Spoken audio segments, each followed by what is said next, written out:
Welcome, fellow seekers of the supernatural, to another spine-chilling episode of Eerie Escape.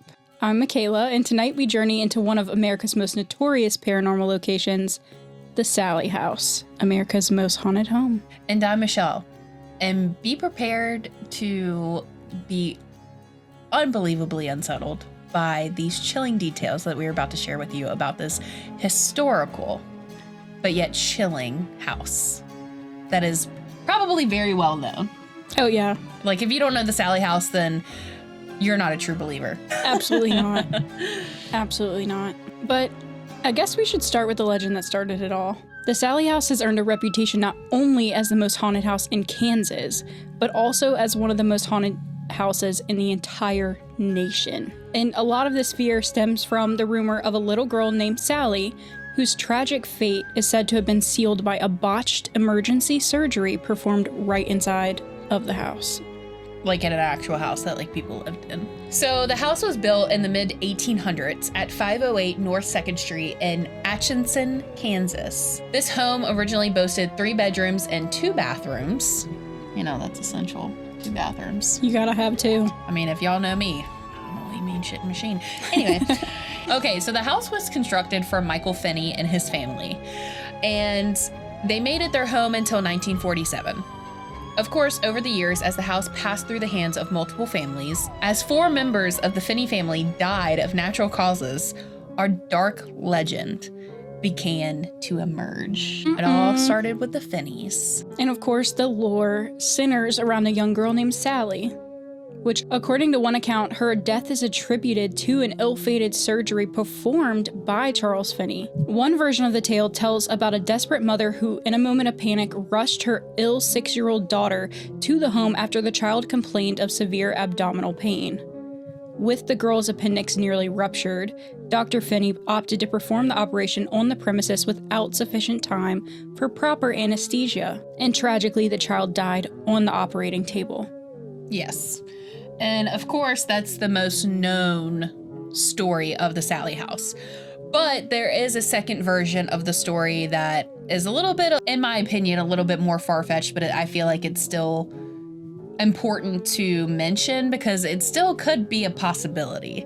So the second version of the story is that Dr. Finney were getting a little too promiscuous in his marriage and had an extramarital affair with an African housemaid. And of course, from that extramarital affair, a child ensued, and they named her Sallie. And when the little girl became gravely ill, her mother brought her to Finney because he refused hospital treatment for fear that his secret would be exposed. Yet again, the emergency surgery ended in tragedy. There's no definitive proof exists that there was a girl named Sallie that ever lived in the house or been brought to the house or XYZ, but these 2 chilling accounts have helped cement the Sallie's House haunted reputation. And there's a lot of things that happened in this house that could definitely back up the fact. Well, I wouldn't say fact, but the speculation of there being a girl named Sallie. Yeah, well, it's messed up because, like, the first story, when he went under and he didn't wait for the anesthesia to, like, fully take over, the only reason why is because he began to cut into her and she felt it and freaked out, and when she moved, it severed a main artery. I mean, if that is the truth, that's fucking traumatic. Yeah. And it's also said that before he cut into her, well, when he cut into her, that people could hear her screams for like 10 blocks away because her scream was like so loud. Yeah. But of course that's, you know, hearsay. Oh yeah, also keep in mind, like, the doctor and his family lived in the house. His medical practice was the whole first floor.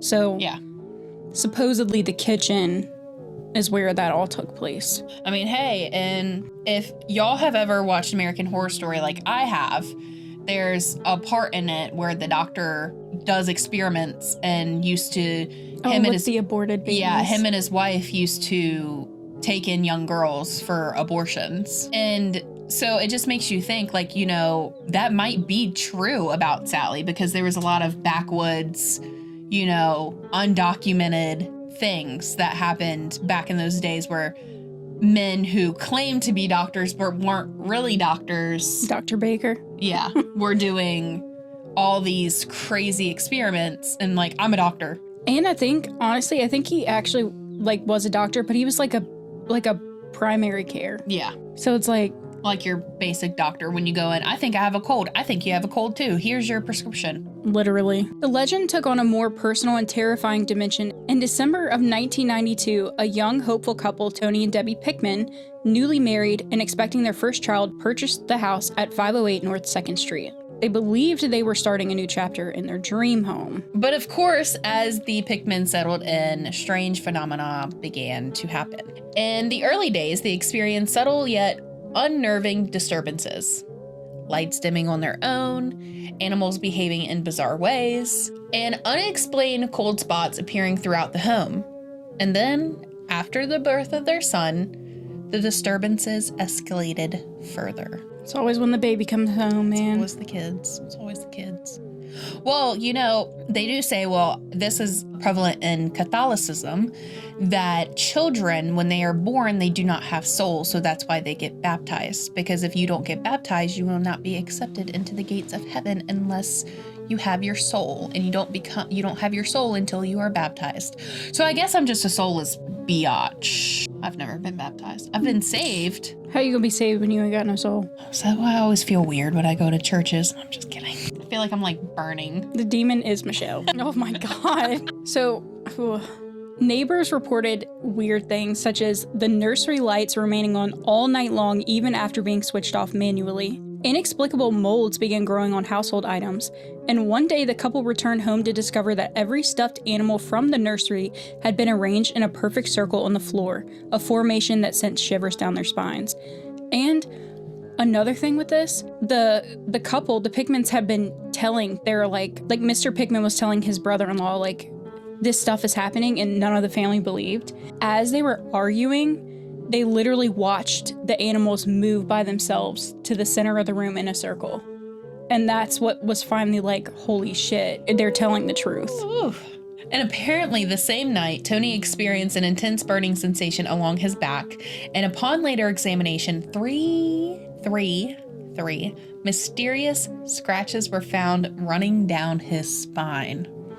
Of course, desperate for answers, the Pickmans reached out to a psychic medium, Barbara Connors. And Barbara's diagnosis was startling.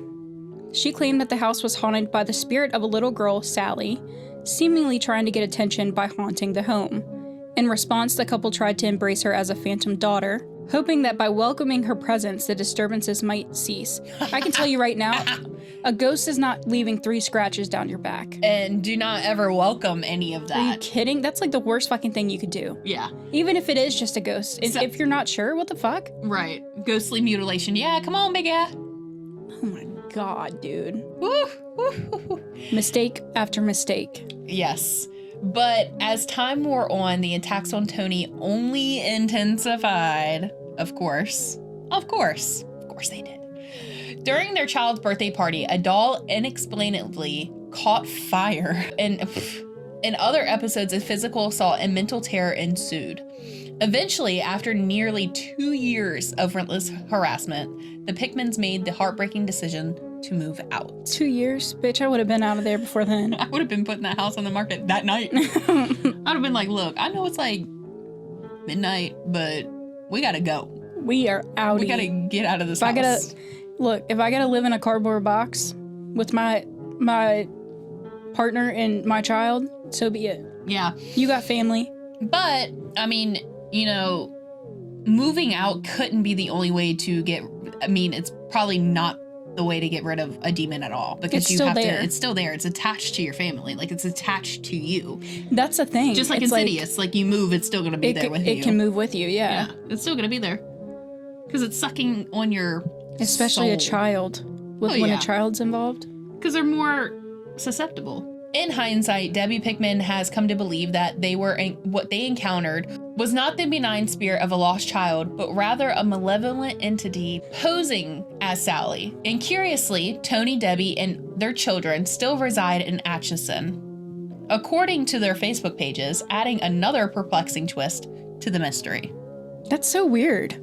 That they still live there? Yeah. I mean, Atchison's not a big town. It's small. Yeah. Bitch.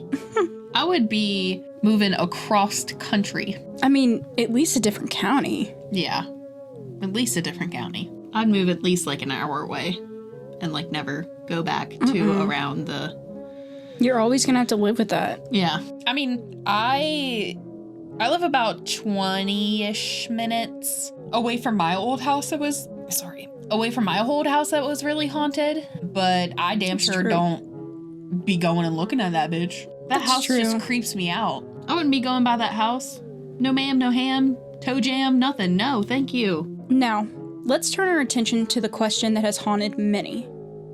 Could Sallie have been a real person whose records were simply lost or destroyed? Or is it possible that Sallie's not human at all, but a demon masquerading as a child?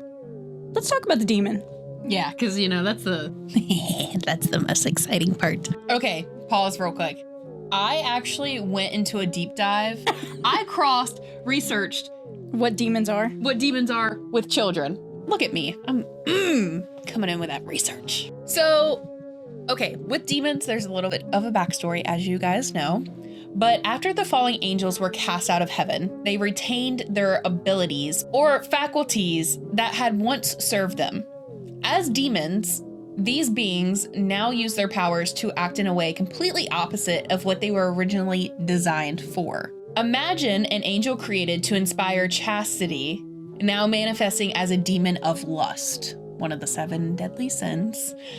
It is said that Satan, it's like Voldemort, you don't want to say his name too much because we're in my house and I don't want to get spooky duped. Once one of the most gifted of angels, he led the rebellion of these fallen beings. Because there was 9 choirs of angels and some members of the choir have fallen, a complex hierarchy exists not only in heaven, but also among the demons. Within this hierarchy, demons obey the commands of higher level fallen angels, especially Satan, out of fear of their punishment. Yet ultimately, God will judge each demon individually in the lake of fire at the final judgment. Typically, demons begin with a con. They impersonate a deceased loved one, a holy angel, or even the spirit of a distressed child to lure unsuspecting victims. Their aim is to promise success, power, money, protection, or whatever the individual believes that they need. Right. And in this case, if you think about it, if Sallie was the product of the husband's, Mr. Finney's extramarital affair activities, affair, then it would make sense that him wanting to be a quote unquote inspiring doctor or being a doctor, power, you know, places in society, like to be a higher up top person. So it would make sense if he wants, you know, those things, and now there's a child with a soul. And, you know, they do say that you just have to sacrifice a newborn or a virgin. That's interesting. I never thought about that. Like him maybe killing it in order to gain power in some way with Satan. Yeah. But also, obviously in this situation, it's disguising itself as a child to get close to the family. Right. So I think either theory, either theory you can really, if you really think about it and deep dive into it, you can really be like, oh, okay, I can see that. Yeah. But at the end of the day, it all comes down to a demon. Yeah, there was no child. Yeah. Or if there was, she's not there anymore. No.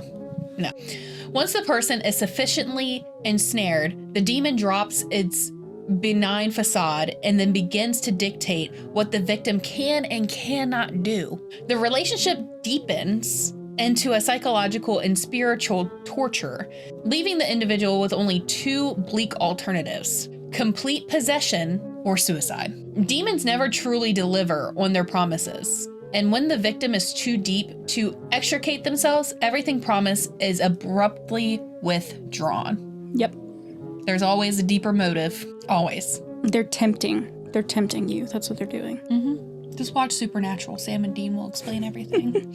Sorry, I've become a Supernatural fiend all of a sudden. Finally. Yeah, I know. I'm late. She's been missing out. 20 years later, I'm hopping on the bandwagon. This begs the question, was it truly a demon that summoned the terror at the Sallie House? Could it be that the pentagram burned into the basement floor was anchoring this demonic presence?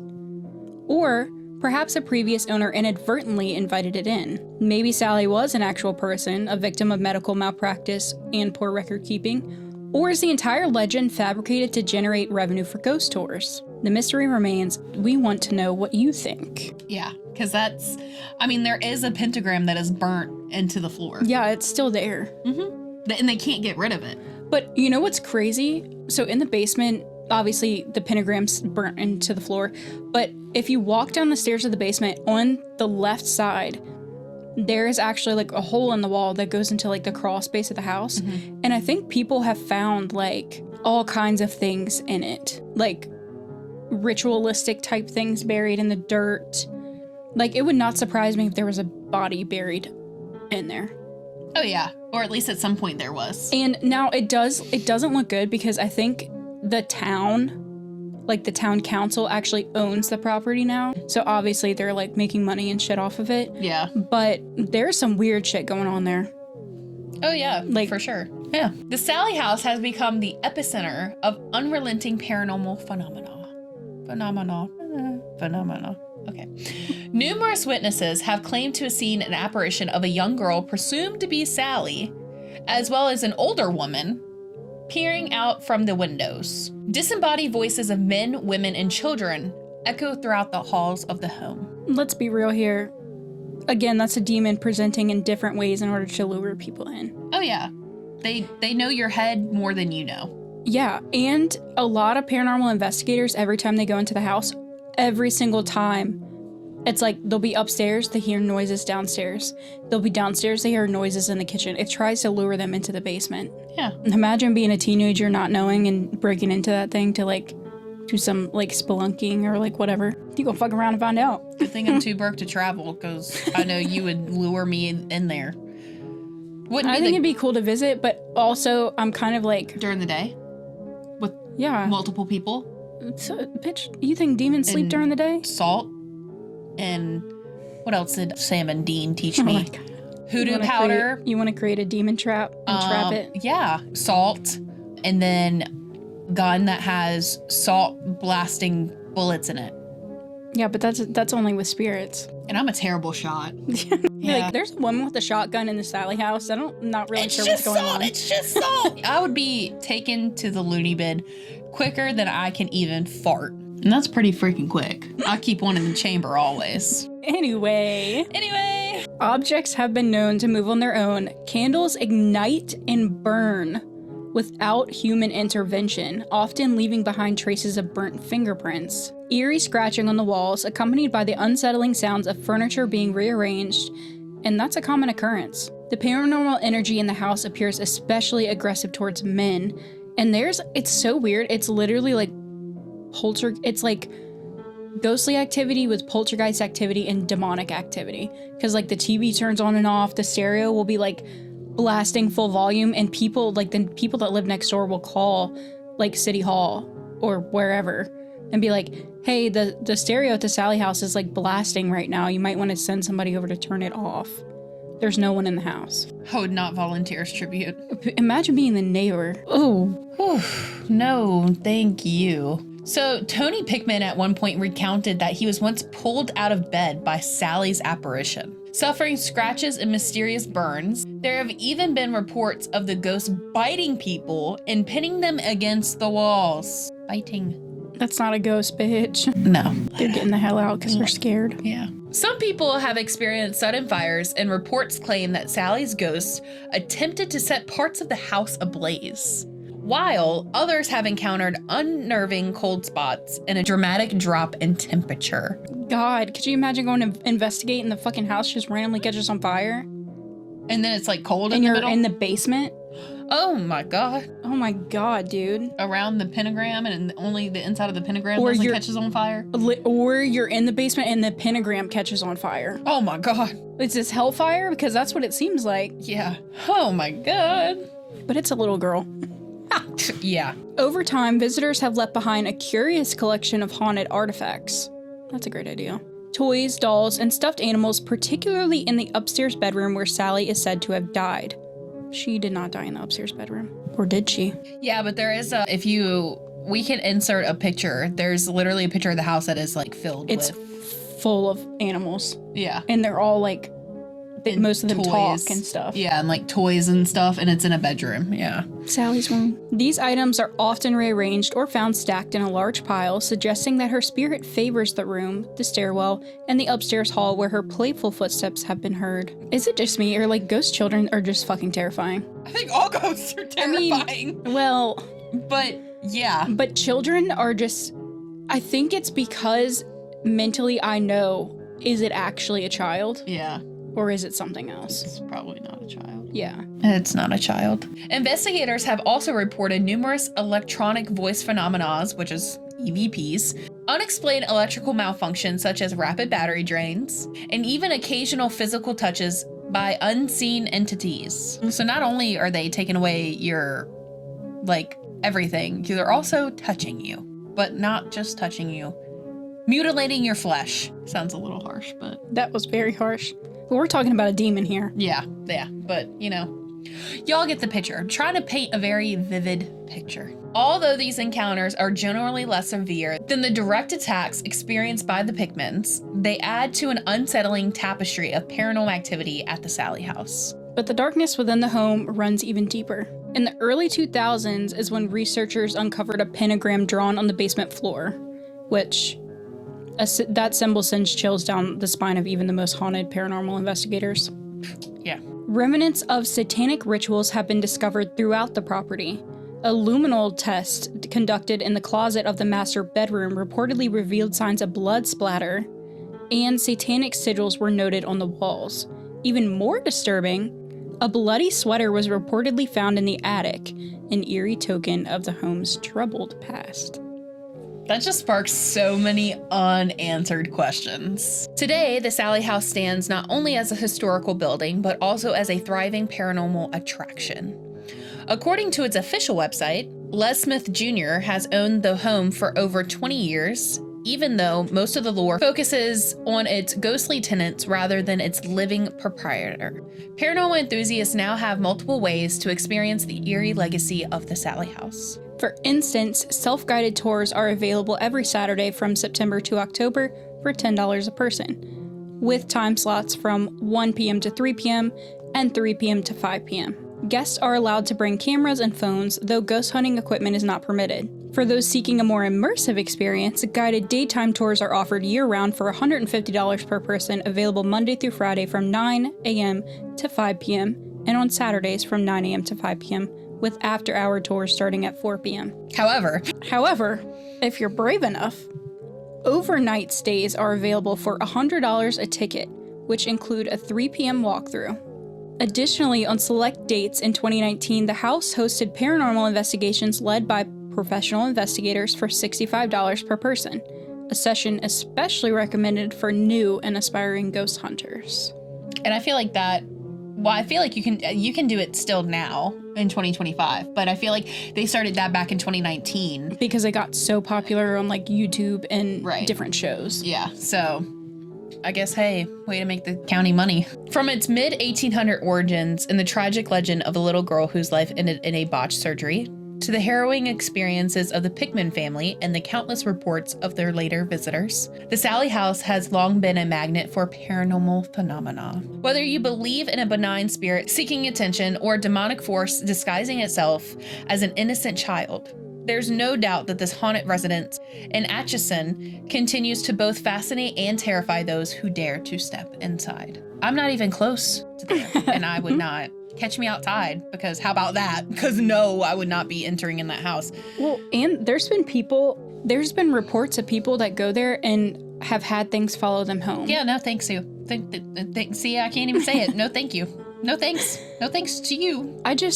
Now they probably don't have issues with people like breaking in because it's like under surveillance and like to get in, it's like a keypad code. It's not even a regular door lock. Yeah. But all those years where people didn't and it sat abandoned, because I think it did sit abandoned for like a span of 10 years, but there's been a few families that have lived there. But supposedly, everything that I've seen, nobody had paranormal activity in the house until the Pickmans moved in. So it's also like, but again, that doesn't necessarily mean that there wasn't something there before. Right. Because let's be real here, a lot of people back in the day, especially before the 90s, did not talk about paranormal activity. No, I feel like people thought you were crazy. Right. And I also feel like paranormal, I mean, there's still skeptics and stuff there to this day, but I feel like it didn't really become like a popular thing until the Blair Witch Project. When the Blair Witch Project came out in the 90s, people actually thought it was real.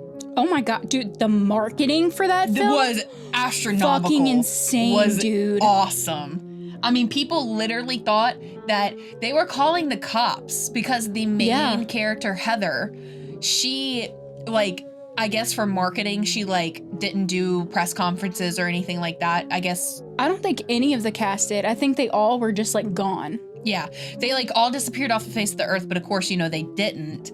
But it was for the fact that people thought that they were missing. There was people actually calling police stations, reporting these people missing because they thought that it was real. And they even had, I think, certain police departments were in on it. So they would be like posting missing posters, like, have you seen this person? But yeah, like, have you seen this person? And like, even I think Heather, her family was concerned that she was missing. Yeah, and it was also, I think it was when, I can't remember what social media platform was out. I think it was like, I don't think MySpace had came out yet. I'm not 100% sure, but I know that it was like all over the news. There was like books, there was magazines, like there was like so much good like marketing for this movie. Yeah. That like still to this day, there are still people that are like, did these people really go missing? Well, and I think what really solidified it too is because when they were filming it, the very last scene where, you know, Heather's like going down the stairs into the basement. And then her friend's in the corner. That was completely technically like unscripted. Yeah. So she had no idea. And it was not a set. It was like in the middle of the woods. Yeah, it was, they actually camped out and they actually got lost a few times. Yeah, so it actually how they filmed the movie is that they sent the 3 characters out. There was no filming crew around. They were like miles away, and they literally went out in the middle of these woods and did this like movie. So the POV is real. And they do say that some of the instances, like the one where the guy was on the ground freaking out because they kicked the map into the water, that was actually real.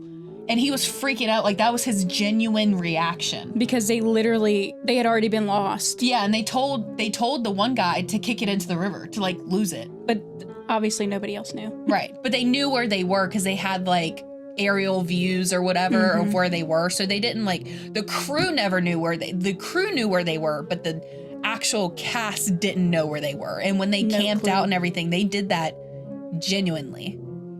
Literally. Like they did that all on their own. That's fucking terrifying, dude. And then they had somebody like in the woods where they like did the whole like rustling thing. Oh yeah, they would like sneak out and freak them out. They had people do that, and they didn't tell the cast that they were having somebody fuck with them when they were at their campsite. That's so their reactions are genuine, like they're not scripted. That's why I don't understand. People hate on the Blair Witch so much, but I'm like, for the time though. And I mean, even now, just genuine. The detail and everything that goes into, you can tell that they are genuinely scared. Yeah. And like, of course, you can tell like the beginning of it and like the beginning of it, what like all the dialogue and stuff is like, of course, all scripted. It's scripted, yeah. But most of it is not. That's why a lot of people gave a lot of shit for the second Blair Witch Project that came out in like 2016, 2015, something like that, because it was all scripted. And the Blair Witch Project was not. It was most so of it natural. Was not. Yeah.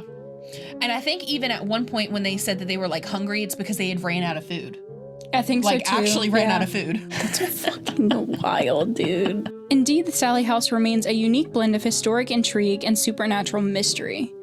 A place where every creak of the floorboard and every flicker of light tells a story of the past horrors and unresolved spirits. That concludes our deep dive into the haunting and eerie legacy of the Sallie House. We've taken you from its grim origins to the tragic legends through the terror of the Pickman family's experiences, all the way to the chilling demon theory and the unrelenting paranormal activity that still pervades its walls today. So, as always, be sure to like, subscribe, and leave us a comment with your thoughts or any personal experiences you've had. We love hearing from you, our fellow paranormal enthusiasts, and also make sure to leave us a review on Spotify, Apple Podcasts, and just let us know on YouTube. But, as always, new episodes of Eerie Escape come out every Thursday. And of course, until next time, keep your eyes open, your mind alert, because sometimes the past just is not finished with you yet. Dun, dun, dun. Stay spooky, and thanks for joining us on this eerie episode. Of course, until next time, sweet nightmares.